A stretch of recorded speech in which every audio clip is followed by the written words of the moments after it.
Markets all time హైలో ఉన్నాయి. Financial year end అవుతోంది. హిస్టారికల్ గా మార్కెట్ సైకిల్ అనేది చేంజ్ అవుతోంది. ఇంకా చూసుకుంటే ఇండియా విక్స్ పెరుగుతోంది. ఓవరాల్ గా మార్చ్ మ్యాడ్నెస్ స్టార్ట్ అవ్వబోతోంది. అండ్ ఇవన్నిటికంటే కూడా ఇంపార్టెంట్ అయిన పార్లమెంట్ ఎలక్షన్స్ కూడా వస్తున్నాయి కొన్ని మంత్స్ లో. సో ఇప్పుడు ఇన్ని ఫ్యాక్టర్స్ మనకి ఒకటే సింగిల్ పాయింట్ లో మనకి పిన్ పాయింట్ గా చూపిస్తూ ఇది చెయ్యండి అని చెప్తుంటే కూడా మనం దాన్ని ఇగ్నోర్ చేస్తూ మనకి నచ్చింది మనం మార్కెట్ లో చేసుకుంటూ పోతే మనకంటే పెద్ద ఫుల్ ఎవరు ఉండరు. సో ఇప్పుడు అసలు ఇన్ని ఫ్యాక్టర్స్ అన్ని కలిపి మనకి ఏం చెప్తున్నాయి? బుల్లిష్ గా ఉంటుందని చెప్తున్నాయా? బేరిష్ గా ఉంటాయని చెప్తున్నాయా? వాలటైల్ గా ఉంటున్నాయని చెప్తున్నాయా? హిస్టారికల్ గా ప్యాటర్న్ ఏం చెప్తోంది? ఇప్పుడున్న కరెంట్ డేటా ఏం చెప్తోంది? అప్కమింగ్ ఈవెంట్స్ ఏం చెప్తున్నాయి? అన్నిటిని మనం క్లియర్ గా డీటెయిల్ గా అన్ని డీకోడ్ చేసుకుంటూ మీరు యాజ్ అ ఇన్వెస్టర్ గా ఏం చేయాలి, ఎలా చూడాలి, యాజ్ అ ట్రేడర్ గా మీరు ఏం చేయాలి, ఏం చూడాలి, అన్నిటి గురించి మనం క్లారిటీ వీడియోలు అనేది తెలుసుకుందాము. నా పేరు నిహాల్, మీరు చూస్తున్న మార్కెట్ ఫీడ్. ఇంకా మొదలు పెడదామా? ఫస్ట్ వచ్చేసి ఫినాన్షియల్ ఇయర్ ఎండ్ అవ్వబోతోంది. మన అందరికీ తెలుసు ఇండియాలో ఏప్రిల్ నుంచి మార్చ్ వరకు మనకి ఫినాన్షియల్ ఇయర్ ఉంటుంది అని చెప్పి. అండ్ మార్చ్ ఎండ్కి మనం అందరం ఏం చేస్తుంటాము, మనకు వచ్చిన అన్ని ఇన్కమ్స్ అన్ని మనం డిక్లేర్ చేసి దాని మీద ఇన్కమ్ ట్యాక్స్ అనేది కడుతూ ఉంటాము. అండ్ ఇన్కమ్ ట్యాక్స్ కట్టేటప్పుడు మనకేంటి, చాలా వరకు డిడక్షన్స్ కూడా వస్తుంటాయి. అండ్ ఆ డిడక్షన్స్ మనం చూపించుకుంటూ దాని నుంచి మనం ట్యాక్స్ క్లెయిమ్ చేసుకుంటూ మనం ఎంత లయబిలిటీ ఉన్నామో, ఎంత అయితే ట్యాక్స్ కట్టాలో దాంట్లో తగ్గించుకోవడానికి అనేది చూస్తుంటాము. సో అదే స్పేస్ లో ఎవరైతే ఇన్వెస్టర్స్ ఉన్నారో, ట్రేడర్స్ ఉన్నారో, లాంగ్ టర్మ్ ఇన్వెస్టర్స్ ఉన్నారో, ఇన్స్టిట్యూషన్స్ ఉన్నారో, వాళ్ళందరూ కూడా ట్యాక్స్ లాస్ హార్వెస్టింగ్ అనే మెథడ్ ని ఫాలో అవుతారు. సో ఈ మెథడ్ ఏంటి అని అంటే, మనం సపోజ్ లాస్ట్ 1 year నుంచి ఏదైనా స్టాక్ ని హోల్డ్ చేస్తున్నాం అనేసి అనుకుందాం. అండ్ ఆ స్టాక్ ఇప్పుడు కరెంట్ డేట్ నా లాస్ లో ఉంటే, అప్పుడు ఇది ఎలాగో ఈ స్టాక్ ఏదైతే ఉందో ఇది లాంగ్ టర్మ్ కోసం కొని పర్చేస్ చేసుకున్నారు. కానీ ఇప్పుడు లాస్ట్ 1 year లో ఈ స్టాక్ లాస్ లో ఉంది కాబట్టి ఆ స్టాక్ ని లాస్ బుక్ చేసి వాళ్ళ ఆడిట్ రిపోర్ట్ లో లేదా వాళ్ళ ఫైలింగ్స్ లో లాస్ అనేది చూపించి ఓవరాల్ గా ప్రాఫిట్ అనేది తగ్గించుకుంటారు, లేదా ఓవరాల్ గా పే చేసే ఇన్కమ్ ట్యాక్స్ ఏదైతే ఉందో దాన్ని తగ్గించుకుంటారు. అండ్ తర్వాత మళ్ళీ ఇమీడియట్ గా స్టాక్ ని పర్చేస్ చేసేస్తారు. సో వీళ్ళు స్టాక్ ని బుక్ చేయడం వల్ల, లాస్ ని బుక్ చేయడం వల్ల వాళ్ళు కట్టే ఇన్కమ్ ట్యాక్స్ అనేది తగ్గిపోతుంది. అండ్ తర్వాత వీళ్ళు మళ్ళీ బైబ్యాక్ చేసేసుకుంటారు కాబట్టి లాంగ్ టర్మ్ లో ఆ స్టాక్ పర్ఫామ్ చేసినప్పుడు అప్పుడు ఆటోమేటిక్ గా వీళ్ళకి వచ్చే ప్రాఫిట్లు వీళ్ళకి మళ్ళీ ఆటోమేటిక్ గా వచ్చేస్తాయి. సో ఇది ఇన్స్టిట్యూషన్స్ అవ్వచ్చు, రీటైలర్స్ అవ్వచ్చు, ట్రేడర్స్ అవ్వచ్చు, చాలా మంది చేస్తుంటారు కాబట్టి ఈ last month of the financial year లో ఇలా చాలా మంది వాళ్ళ స్టాక్స్ ని డంప్ చేసే ఛాన్సెస్ ఉంటాయి. అండ్ అంతేకాకుండా ఇంకా చాలా మంది కూడా ఫినాన్షియల్ ఇయర్ ఎండ్ అవుతుంది కాబట్టి సేమ్ అదే ట్యాక్సెస్ కోసం, అదే ట్యాక్స్ డిడక్షన్స్ కోసము చాలా మంది మ్యూచువల్ ఫండ్ లో ఇన్వెస్ట్మెంట్స్ కూడా చేస్తూ ఉంటారు. సో దీని వల్ల చాలా బయింగ్ అండ్ సెల్లింగ్ అవుతూ ఉండడం వల్ల మార్కెట్స్ లో చాలా వాలటిలిటీ అనేది పెరిగి చాలా కన్ఫ్యూజన్స్ కూడా క్రియేట్ చేసే మార్కెట్ ఉంటుంది మనకి మార్చ్ లో. సో ఇంత కన్ఫ్యూజన్, ఇంత వాలటిలిటీని క్రియేట్ చేస్తోంది కాబట్టి మార్చ్ మంత్ కి ఫినాన్షియల్ అడ్వైజర్స్ అవ్వచ్చు, ఫినాన్షియల్ ఇన్స్టిట్యూషన్స్ అవ్వచ్చు, లేదా ట్రేడర్స్ అవ్వచ్చు, ఇన్వెస్టర్స్ అవ్వచ్చు, ముద్దుగా దాన్ని మ్యాడ్నెస్ ఆఫ్ మార్చ్ అని పిలుచుకుంటుంటారు, లేదా మార్చ్ మ్యాడ్నెస్ అని పిలుస్తుంటారు. ఇంకొక టర్మ్ కూడా ఉంది, అది మార్చ్ మెల్ట్ డౌన్ అని చెప్పి. సో ఇలా రకరకాల పేరుతో మార్చ్ మంత్ అనేది డిఫైన్ అనేది చేస్తారు. అండ్ మనం హిస్టారికల్ గా కూడా చూసుకుంటే మనకి లాస్ట్ 20 years డేటా చూసుకుంటే మార్చ్ ఎప్పుడు కూడా హైయెస్ట్ వాలటైల్ మంత్ అనేది ఉండింది. సో ఇక్కడ మీరు స్క్రీన్ షాట్ కూడా మీరు చూడొచ్చు. మొత్తం డేటాని అనలైజ్ చేసిన తర్వాత ఉన్న అన్ని మంత్స్ లోకి మాక్సిమం వాలటిలిటీ అనేది మనకి మార్చ్ మంత్ లోనే ఉంటుంది. అండ్ తర్వాత మనం చూసుకుంటే నెక్స్ట్ వచ్చేసి మేలో ఉంటుంది, తర్వాత అక్టోబర్ లో ఉంటుంది. అండ్ మేకి కూడా ఇంకొక పేరు ఉంది, అది ఏంటో నాకు కింద కమెంట్స్ లో చెప్పండి. సో ఇప్పుడు మరి ఇంత కన్ఫ్యూజన్, ఇంత పానిక్, ఇంత వాలటిలిటీలో క్రియేట్ చేస్తుంటే ఇవన్నీ కూడా మనకి విక్స్ లో అవ్వచ్చు, ప్రైస్ యాక్షన్ లో అవ్వచ్చు, ప్రైస్ యాక్షన్ ప్యాటర్న్స్ లో అవ్వచ్చు, ఇవన్నిట్లో కూడా రిఫ్లెక్ట్ అవుతాయి కదా. సో దానికోసం మనం టెక్నికల్ గా కూడా స్టడీ చేయడానికి చార్ట్స్ లోకి వెళ్ళిపోదాము. మన ట్రేడింగ్ టెర్మినల్ ఓపెన్ చేద్దాము. చార్ట్స్ మనకి ఏం చెప్తున్నాయో అది కూడా సేమ్ లాంగ్వేజ్ మాట్లాడుతుందో లేదో అక్కడ కూడా మనం తెలుసుకోవడానికి ట్రై చేద్దాం. సో ఇప్పుడు చార్ట్స్ లో అసలు మనము నిఫ్టీ పాస్ట్ హిస్టారికల్ డేటాలో ఏదైనా ప్యాటర్న్ ఉందా, ఏదైనా సిగ్నిఫికెన్స్ ఉందా, అది అర్థం చేసుకోవడానికి ట్రై చేద్దాము. అండ్ ఇప్పుడు నేను చెప్పేది అన్ని కూడా స్టార్ట్ అయ్యే కంటే ముందరే అన్నిటికంటే ఇంపార్టెంట్ మనీ మేనేజ్మెంట్ రూల్స్ అవ్వచ్చు. ఇప్పుడు మీరు ఇక్కడ ఏం చూసినా, దీని తర్వాత మీకు చార్ట్ లో ఏం కనిపించినా, ప్రైస్ యాక్షన్ అవ్వచ్చు, దాన్ని ట్రేడింగ్ తీసుకుందాం అనుకుంటున్నా, ఇన్వెస్టర్ గా మీరు ఆపర్చునిటీ చూసినా కూడా, మీరు ప్రాఫిట్ బుక్ చేసుకున్నా, లాస్ బుక్ చేసుకున్నా, ఏదైనా సరే మనీ మేనేజ్మెంట్ ని కంపల్సరీ ఫాలో అవ్వండి. ఎందుకంటే మార్కెట్ లో మనం లాంగ్ టర్మ్ సస్టైన్ అవ్వాలి, లాంగ్ టర్మ్ లో గెలవాలి అని అనుకుంటే ఒక్కటే ఒకటి కాపాడుతుంది, అది మనీ మేనేజ్మెంట్. ఎందుకంటే మీరు రాహుల్ ద్రవిడ్ ఎవరైతే ఉన్నారో వాల్ అనేసి అంటారు, అలా డిఫెన్సివ్ ఆడుకుంటూ అలా వికెట్ మీద ఉండడం, వికెట్ ని కాపాడుకోవడం చాలా ఇంపార్టెంట్. సో ఇక్కడ మనకి వికెట్ ఏంటి, మన క్యాపిటల్. సో అలాంటి క్యాపిటల్ ని ప్రిజర్వ్ చేసుకొని ఉంటే తర్వాత మీరు ఎంతైనా మెల్లిగా స్లోగా నేర్చుకొని తర్వాత మీకు ఆటోమేటిక్ గా మార్కెట్ లాంగ్వేజ్ అర్థమైపోతుంది, మార్కెట్ లో డబ్బు డబ్బులు చేసుకోవడం కూడా వచ్చేస్తుంది. కాకపోతే మీరు అన్ని రోజులు అసలు నుంచోగలగాలి కదా, అన్ని రోజులు మీకు దగ్గర క్యాపిటల్ ప్రిజర్వ్ అయి ఉండాలి కదా. సో దానికోసం ఎప్పుడు కూడా మనీ మేనేజ్మెంట్ని ఫాలో అవ్వడం అస్సలు మర్చిపోకండి. అదొక్కటే మిమ్మల్ని కాపాడుతుంది. ఏ స్ట్రాటజీ ఏది కాపాడదు, ఓన్లీ మనీ మేనేజ్మెంట్ ఒక్కటే కాపాడుతుంది. సో ఇంకా మనం చార్ట్స్లోకి వచ్చేస్తే అసలు ఫాస్ట్ డేటాలో నిఫ్టీ ఎన్నిసార్లు ఫాల్ అయింది, ఎన్నిసార్లు క్రాష్ అయింది, దానికి ఏదైనా ప్యాటర్న్ ఉందా అది ఒకసారి అబ్జర్వ్ చేయడానికి ట్రై చేద్దాం. సో మనకు ఫస్ట్ ఇప్పుడు నిఫ్టీ స్టార్ట్ అయిన దగ్గర నుంచి మనం చూసుకుంటే అరౌండ్ ఇక్కడ మనకు ఒక పెద్ద క్రాష్ ఉంది. సో ఇక్కడ మనం డేట్ చూసుకుంటే అరౌండ్ ఇది 2008లో మనకి ఈ పెద్ద క్రాష్ అనేది వచ్చింది. తర్వాత మనం చూసుకుంటే నెక్స్ట్ మళ్ళీ పెద్ద క్రాష్ వచ్చేసి మనకి కోవిడ్ దగ్గర వచ్చింది. బట్ దాని తర్వాత కంటే ముందర కూడా మనకి చిన్న చిన్న కరెక్షన్స్ అనేవి చూడడం జరిగింది. సో ఇక్కడ మీరు చూసుకుంటే ఫస్ట్ ఒక పెద్ద క్రాష్ వచ్చింది, తర్వాత ఒక చిన్న కరెక్షన్ వచ్చింది. ఇది అరౌండ్ 2012లో. సో 2008లో ఒక క్రాష్ వచ్చింది, 2012లో ఒక కరెక్షన్ వచ్చింది. దెన్ దాని తర్వాత మళ్ళీ చూసుకుంటే 2016లో మళ్ళీ కరెక్షన్ వచ్చింది. తర్వాత 16 తర్వాత మళ్ళీ 20లో పెద్ద ఫాల్ అనేది వచ్చింది. అండ్ దాని తర్వాత మనం చూసుకుంటే ఇవన్నీ చిన్న చిన్న కరెక్షన్స్, అంటే మేజర్గా మనకి ఏం జరగలేదు ఆఫ్టర్ 2020 కోవిడ్ క్రాష్. సో ఇక్కడ మనకు చూసుకుంటే మనకి డేటాని చూస్తే మనకి ఏం అర్థమవుతుంది, ఒకటి 2008, తర్వాత 2012 అంటే 4 ఇయర్స్ తర్వాత, మళ్ళీ 2016 అంటే ఇంకొక 4 ఇయర్స్ తర్వాత, ఫైనల్గా 2020 ఇంకొక 4 ఇయర్స్ తర్వాత. అంటే ప్రతి 4 ఇయర్స్కి మనకి మార్కెట్లో ఎంతో అంత కరెక్షనో క్రాషో వస్తుంది 4 ఇయర్స్ సైకిల్లో. అండ్ దాని తర్వాత మనం చూసుకుంటే 2020 క్రాష్ తర్వాత 2020 మనకు అందరికీ తెలుసు కోవిడ్ వల్ల, కరోనా వల్ల మార్కెట్స్ అనేవి ఫాలో అయ్యాయి. దాని తర్వాత మనం చూసుకుంటే ఎక్కడ మార్కెట్ అనేది గ్యాప్ ఇవ్వలేదు, కంటిన్యూస్గా మార్కెట్ అనేది పైకి వెళ్తూనే ఉంది. సో మనకి ఈ ప్యాటర్న్ బట్టి మనకి ఏం సిగ్నిఫై చేస్తుంది, ఏం అర్థం చేసుకోవచ్చు, ఎవ్రీ 4 ఇయర్స్కి మార్కెట్లో ఇద్దరు పెద్ద కరెక్షన్ లేదా చిన్న డిప్ లేదా క్రాష్ అనేది వచ్చే ఛాన్సెస్ ఉంటాయి. సో దాన్ని బట్టి కూడా మనకి హిస్టారికల్గా 4 ఇయర్ సైకిల్ ప్యాటర్న్ ప్రకారం కూడా మార్కెట్లో బేరిష్ మూవ్ వచ్చే ఛాన్సెస్ ఉంటుంది అని చెప్పి మనం అర్థం చేసుకోవచ్చు. ఇప్పుడు ఇదేమో మనకి ప్రైస్ యాక్షన్ ప్యాటర్న్లో ఏదో 4 ఇయర్ టైం సైకిల్లో మనం చూస్తున్నాము. సో ఇంకొక ఏదైనా టెక్నికల్ ఇండికేటర్ పెడితే ఆ టెక్నికల్ ఇండికేటర్ కూడా మనకి సిమిలర్ స్టోరీ చెప్తుందేమో ఒకసారి అబ్జర్వ్ చేద్దాం. సో దానికి నేను ఇక్కడ ఇండికేటర్స్లోకి వెళ్ళిపోయి బొలింజర్ బ్యాండ్ని చూస్తున్నాను. సో బొలింజర్ బ్యాండ్స్ మీ అందరికీ తెలుసు, నేను చాలా వాడుతుంటాను. ఆల్రెడీ బొలింజర్ బ్యాండ్ మీద దాన్ని ఎలా యూస్ చేయాలి, అది ఎందుకు వర్క్ అవుతుంది అని చెప్పి ఆల్రెడీ ఒక వీడియో కూడా చేశాను. సో ఆ వీడియో మీకు కావాలంటే ఇక్కడ ఐ కార్డ్లో కింద డిస్క్రిప్షన్లో ఇస్తాను, ఆ ఇండికేటర్ వీడియోని కూడా చెక్అవుట్ చేయండి. సో ఇక్కడ మనకు చూసుకుంటే బొలింజర్ బ్యాండ్ మనకి బేసిక్గా మార్కెట్లో ఉండే వాలటిలిటీయో ఎంత స్ట్రెచ్ అయిపోయింది, ఎంత కాంట్రాక్ట్ అయిపోయింది అని చెప్పి మనకి వాలటిలిటీ స్టాండర్డ్ డీవియేషన్ అనేది మనకి బేసిక్గా బొలింజర్ బ్యాండ్ అనేది చెప్తూ ఉంటుంది.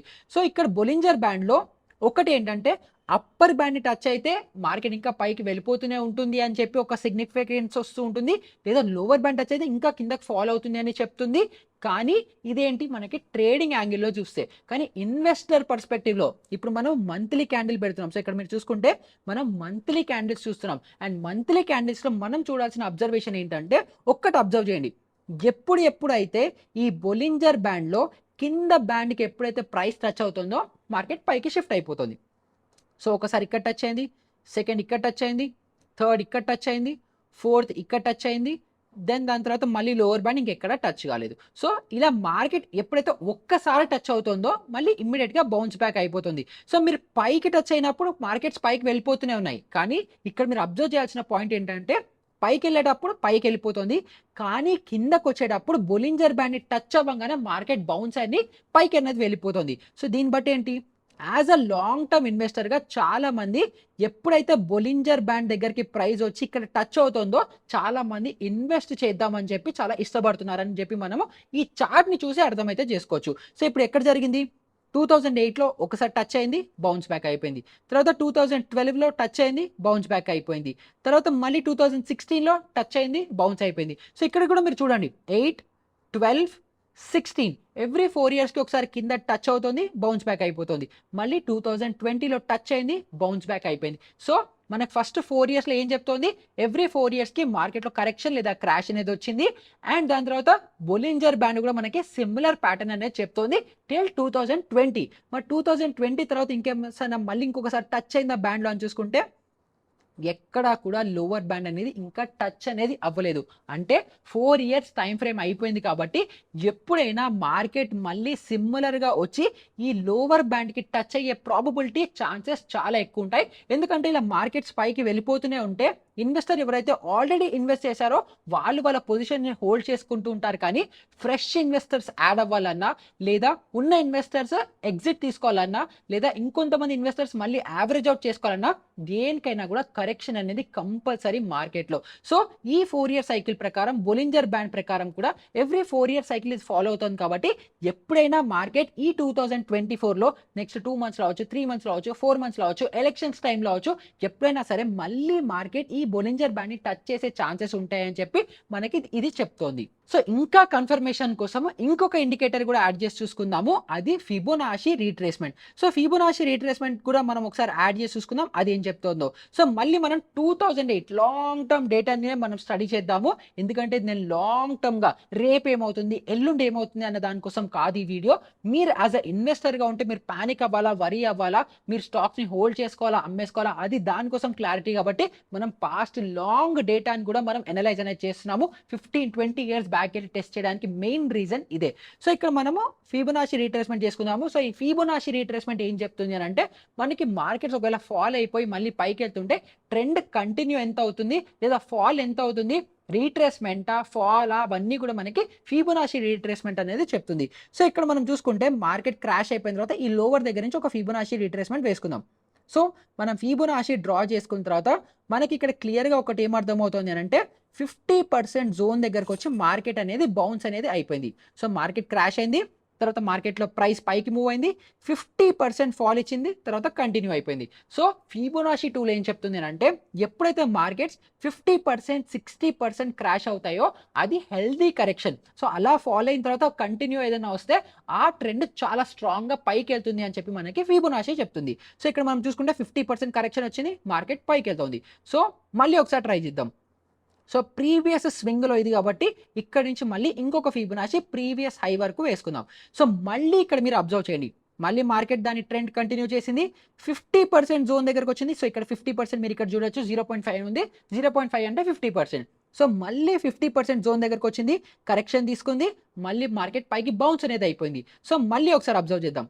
సో మళ్ళీ ఇది ప్రీవియస్ స్వింగ్ కాబట్టి ఈ స్వింగ్లో నుంచి ఈ స్వింగ్ హైకి మళ్ళీ వేసుకుంటే ఈసారి కోవిడ్ వల్ల పెద్ద క్రాష్ వచ్చింది. సో నార్మల్గా ఇలాంటి అప్పుడు ఏం జరుగుతుంది అని అంటే 50% జోన్. సో ఏదైతే ప్రీవియస్ స్వింగ్ హై ఉందో ఇక్కడ ఈ జోన్ లెవెల్కి, ఈ లెవెల్ వరకే వస్తుంది అని అందరూ అనుకున్నారు. బట్ కోవిడ్ పాండమిక్ హిట్ అవ్వడం వల్ల అది ఇంకొంచెం ఎక్కువ కరెక్ట్ అయ్యి ఇంకా కింద వరకు వెళ్ళింది. బట్ మోస్ట్లీ ఏం చెప్తుంది మనకి, ఫిబొనాషి రీట్రేస్మెంట్ ప్రతిసారి 50% రీట్రేస్మెంట్ దగ్గరకు వస్తే మనకి మంచి ఇంకా కంటిన్యూషన్ అప్ ట్రెండ్ ఇంకా అంతే స్ట్రాంగ్గా ఉంటుంది అని చెప్పి. అండ్ దాని తర్వాత మళ్ళీ మనం చూసుకుంటే నెక్స్ట్ మళ్ళీ మనకి ఎప్పుడైనా ఈ 50% కరెక్షన్ వచ్చిందా అని మనము క్వశ్చన్ చేయాల్సిన క్వశ్చన్. సో ఇక్కడ మనం చూసుకుంటే మళ్ళీ ఇక్కడ నుంచి నేను ఫిబొనాషి చేస్తున్నాను. సో ఈ చిన్న కరెక్షన్ వచ్చింది, సో దానికి మనం చూసుకుందాం. సో ఇక్కడ ఫిబొనాషి వేసుకుంటే అరౌండ్ 23% లేదా అరౌండ్ 30%కి కూడా ఎప్పుడు రాలేదు. సో ఇది మనం ప్రాపర్ కరెక్షన్గా అనలైజ్ చేసుకోవచ్చా అంటే, మనం దాన్ని కన్సిడర్ చేయొచ్చా అంటే లేదు, మనకి 50% కరెక్షన్ అనేది కంపల్సరీగా కావాలి. సో ఇది మనం కరెక్షన్గా కన్సిడర్ చేయలేం. సో దీన్ని మళ్ళీ ఇంకా ఎక్స్టెండ్ చేసి టాప్ దగ్గరికి మనం దీన్ని పెట్టేసుకుందాం. సో ఇక్కడి నుంచి మనం పెట్టుకుంటే, అండ్ ఈ టాప్లో కూడా మీరు అబ్జర్వ్ చేయండి, డోజీ క్యాండిల్స్ అనేవి ఫామ్ అవుతున్నాయి. అంటే ఇండిసిజన్ అనేది ఫామ్ అవుతుంది. ఇండిసిజన్ అంటే మార్కెట్స్లో ఆల్రెడీ 22,200 దగ్గర మార్కెట్స్ ఉన్నాయి. ఇక్కడ నుంచి ఇంకా పైకి ఎంత వెళ్ళిపోతుందా, కిందకి వచ్చేస్తుందా, ఇవన్నీ ఇంకా జనాలు కన్ఫ్యూజన్లో ఉన్నారు. కాబట్టి ఇండిసిజన్ క్యాండిల్గా మనకి ఇక్కడ కనిపిస్తుంది. సో మీకు అసలు క్యాండిల్ స్టిక్ ప్యాటర్న్స్ ఏంటి అవి కూడా తెలియకపోతే ఐకార్డ్లో డిస్క్రిప్షన్లో ఇస్తాను. సో క్యాండిల్ స్టిక్ ప్యాటర్న్స్ కూడా వీడియో చూసేయండి. సో ఇక్కడ నార్మల్గా ఇప్పుడు మన అందరికీ క్యాండిల్ స్టిక్ అంటే ఏంటో తెలుసు కాబట్టి ఇలా ప్రైస్ యాక్షన్ ప్యాటర్న్గా కూడా మనం చూసుకుంటే ఇక్కడ కూడా మనకి ఇండిసిజన్ కనిపిస్తుంది. సో ఒకవేళ ఈ ఇండిసిజన్ లో కనుక బ్రీచ్ అయ్యి మార్కెట్ ఇలా కిందకు వస్తే అట్లీస్ట్ 16,000 లెవెల్స్ అంత దూరం మనం పెద్ద పెద్ద టార్గెట్లో పెట్టుకోకపోయినా కూడా ఇనీషియల్గా 19,000 లెవెల్స్ కూడా మార్కెట్ ఈజీగా వచ్చే ఛాన్స్ ఉంది. అండ్ ఈ 19,000 లెవెల్ అంటే కూడా మన తక్కువ లెవెల్ 22,000 నుంచి 19,000 అనుకుంటే 3,000 పాయింట్స్ నిఫ్టీలో ఫాలో అవుతుంది. అండ్ ఇది పర్సంటేజ్ టర్మ్స్లో మనం చూసుకుంటే ఎంత, అరౌండ్గా 10-15% కరెక్షన్. అండ్ ఒకవేళ ఈ 13% కూడా క్రాస్ అయ్యి ఇంకా కిందకి వచ్చిందని అనుకుంటే ఇంకొక 10% ఫాలో అవుతూ 17,000 లెవెల్స్ వరకు కూడా నిఫ్టీ వచ్చే ఛాన్సెస్ ఉంటుంది. అప్పుడే మనకి మళ్ళీ నిఫ్టీ ఇంకా స్ట్రాంగ్గా పైకి రివర్స్ బ్యాక్ అయ్యి 30,000 అవచ్చు, 40,000 అవచ్చు, బ్యాంక్ నిఫ్టీ లాగా నిఫ్టీ కూడా అంత హై లెవెల్స్కి వెళ్ళే ఛాన్సెస్ ఉంటుంది ఎప్పుడైతే హెల్తీ కరెక్షన్స్ అవుతాయో. సో ఇప్పుడు మనం యాజ్ ఎ ఇన్వెస్టర్గా, ట్రేడర్గా మనకి చూడాల్సింది ఏంటి, ఇప్పుడు మనకి ఫాల్ అవుతుందా అవ్వదా, అవుతే ఏం చేయాలి, అవ్వకపోతే ఏం చేయాలని చెప్పి మనకు చిన్న అండర్స్టాండింగ్ ఉండాలి కదా. సో దాన్ని బట్టి మనకి ఇక్కడ ఏంటి, ఇదేమో మంత్లీ క్యాండిల్ క్లోజ్ అయిపోయింది, రైట్. మనకి ఇక్కడ అర్థమవుతుంది 19,000 లెవెల్ ఏదైతే ఉందో ఇది చాలా ఇంపార్టెంట్ లెవెల్. 19,000 లెవెల్ కనుక బ్రీచ్ అయిపోతే లాంగ్ టర్మ్ ఇన్వెస్టింగ్ పరంగా కూడా మనం చూసుకుంటే మార్కెట్స్ ఇంకా క్రాష్ అయ్యే అవకాశాలు ఎక్కువ ఉంటాయి. కాబట్టి మనం 19,000 లెవెల్ బ్రీచ్ అయితే లాంగ్ టర్మ్ ఇన్వెస్టర్గా మనం కొంచెం ప్యానిక్లో ఉండొచ్చు, లేదా భయపడచ్చు, లేదా మన లాంగ్ టర్మ్ పోర్ట్ఫోలియోలో కూడా మనం ప్రాఫిట్ బుక్ చేసుకునే అని ఆలోచన స్టార్ట్ చేయాలి. కానీ యాజ్ అ షార్ట్ టర్మ్ ట్రేడర్గా, స్వింగ్ ట్రేడర్గా ఎవరైతే ఈ టైంలో స్టాక్స్ కొన్నారో వాళ్ళు ఆల్రెడీ ఈ టైంలో చాలా మంచి ప్రాఫిట్స్లో ఉంటారు. సో వాళ్ళు ఏం చేయొచ్చు, ప్రాఫిట్ బుకింగ్ అనేది చేయొచ్చు, లేదా ప్రాఫిట్స్ని ట్రైలింగ్ అనేది చేసుకోవచ్చు. సో దాన్ని ఎలా చేసుకోవాలి, ఇప్పుడు ఆల్మోస్ట్ మంత్ క్లోజింగ్ రేపు, ఇవాళ 28th ఆఫ్ ఫిబ్రవరి రోజు నేను ఈ వీడియోని రికార్డ్ అనేది చేస్తున్నాను. అండ్ 29th మన అందరికీ తెలుసు మంత్ క్లోజ్ అయిపోతుంది ఫిబ్రవరి మంత్లో. సో ఈ క్యాండిల్ మోస్ట్లీ ఇండిసిజన్ క్యాండిల్గా క్లోజ్ అవుతుంది. So next month March month start అయినప్పుడు ఈ యొక్క క్యాండిల్ లోని క్రాస్ అవుతూ కిందకు వస్తుంది అని అనుకుంటే మీ స్వింగ్ ట్రేడింగ్ ఏవైతే ఉన్నాయో, మీ షార్ట్ టర్మ్ ట్రేడింగ్ కోసం ఏవైతే మీరు ఈక్విటీలో పొజిషన్స్ తీసుకున్నారో అందులో మీరు ప్రాఫిట్ అనేది బుక్ చేసేసుకోవచ్చు. కొంత ప్రాఫిట్లో ఏదైతే మీకు ప్రాఫిట్ వచ్చిందో దాంట్లో కొన్ని షేర్స్ వదిలేయచ్చు, కానీ మెజారిటీ ఆఫ్ ద 50% అవ్వచ్చు, 60% అవ్వచ్చు, ప్రాఫిట్స్ అనేది బుక్ చేసుకోండి, అదే కరెక్ట్. ఒకవేళ ఇక్కడ లో బ్రీచ్ అవ్వకుండా మార్కెట్స్ పైకి టర్న్ అరౌండ్ అయిపోయి ఇలా పైకి వెళ్ళిపోతున్నాయి అనుకోండి, అప్పుడు మీరు ఏం చేయక్కర్లేదు, మీరు ఇంకా హోల్డ్ చేయండి.